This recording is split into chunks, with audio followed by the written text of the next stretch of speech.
Hi everybody, I'm Bonita and I'm coming to you live from Depict This. Today is my very first vlog and you probably can tell because I'm a bit nervous, but I'll do my best not to clutter your video with ums and ahs and other such things. Today I wanted to show you a couple of the things that I bought when I was out thrifting. Now this is actually two thrifts that I've done. So I have some from when I was in Canberra. I went to St Vincent de Paul's, which is a charity shop for those of you who know that term more than anything else. And I also happened to visit one of their shops here in Perth today, which actually took ages and ages, and it was really hot and I had to walk really far, and it was kind of not cool like that, but it was also totally awesome because they had a retro shop, which meant that all their old items, the vintage items, went to that shop specifically. So it was very focused and I had a lot of fun looking through all their stuff. So I want to show you the first thing that I got at that shop, and it's actually this top, which is a really cute kind of 40s, 50s style sweater, and I snapped it up immediately because even though it isn't vintage, the label says Bordeaux, so it's probably quite new. It looks really, really old-fashioned, so I'm very excited for that. I also got a cool pair of gloves. I don't know if you can see, hopefully that's in focus. If it's not, I'll cut it out. But as you can see, they're kind of the short style that the ladies used to wear day to day. And then it has a little bit of this embroidery on the cuff. Unfortunately, this one has a little spot there, but I'm pretty sure I can get it out because there's this awesome soap that we have in Australia called Sard Wonder Soap, and it takes out stains from pretty much everything. I was amazed to find that when I had a beanie, that was a cream slouch beanie, it was really cute, but I wore it once when my hair was wet and I just dyed it recently, so I got this red dye all over the side of it. I'm like, oh no, it's ruined forever. But then I put it in a bucket of Sard Wonder Soap, and surprisingly it came up, but it still kept the lovely cream colour without bleaching it white. So I was very excited to see that this soap could actually get rid of hair dye, because when you dye your hair red, that's one of the pitfalls that you have. You have to be really careful what you wear afterwards for like a week, because the dye will actually leach onto your clothes. So that's something I learned pretty early on, but I sometimes still forget, and thankfully Sard Wonder Soap's there to save me. Yay! So this is what the gloves look like when they're on. Aren't they pretty? I think they're absolutely gorgeous. They're my first pair of vintage gloves, so I was very excited to find these.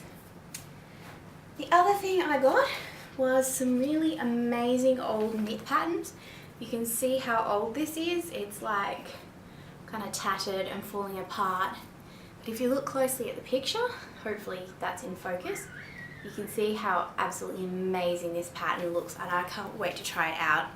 We only just started knitting something other than just plain old knitting and blanket squares, so this is a new exciting venture for me, but I've been really inspired by Casey from Elegant Musings, and if you haven't seen her blog, do check it out because she has amazing vintage stuff and she's really, really handy. So she sews and knits a lot of her own clothes.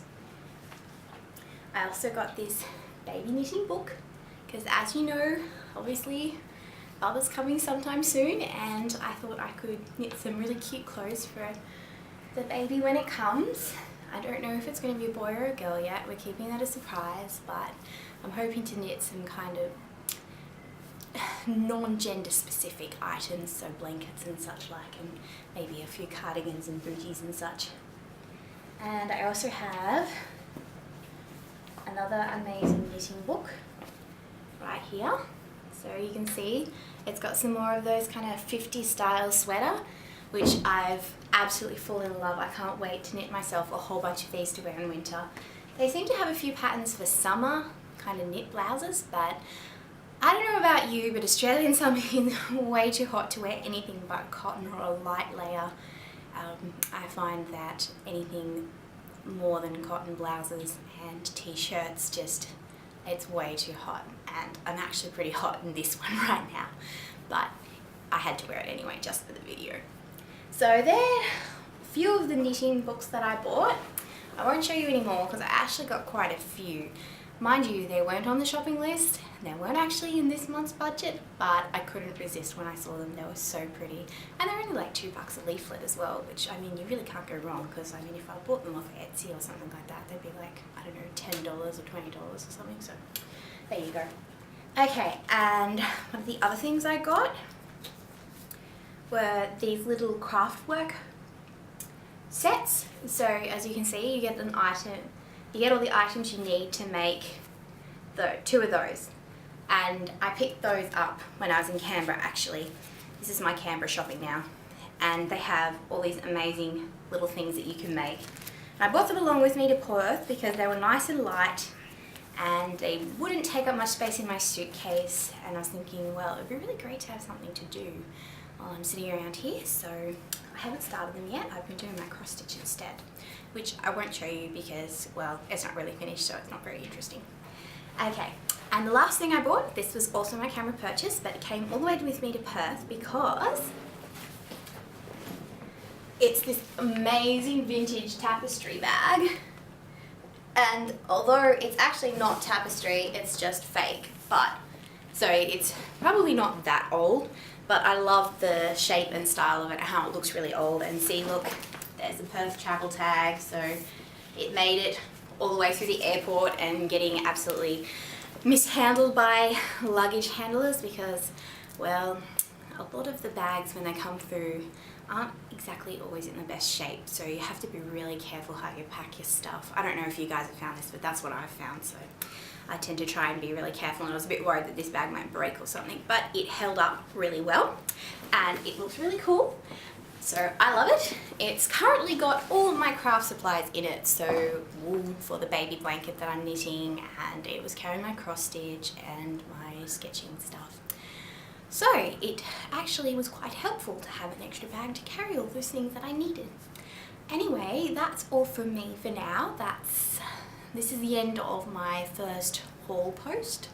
I hope you guys liked it. It's also the end of my very first vlog, or however you want to pronounce it, video blog post. It's a bit long.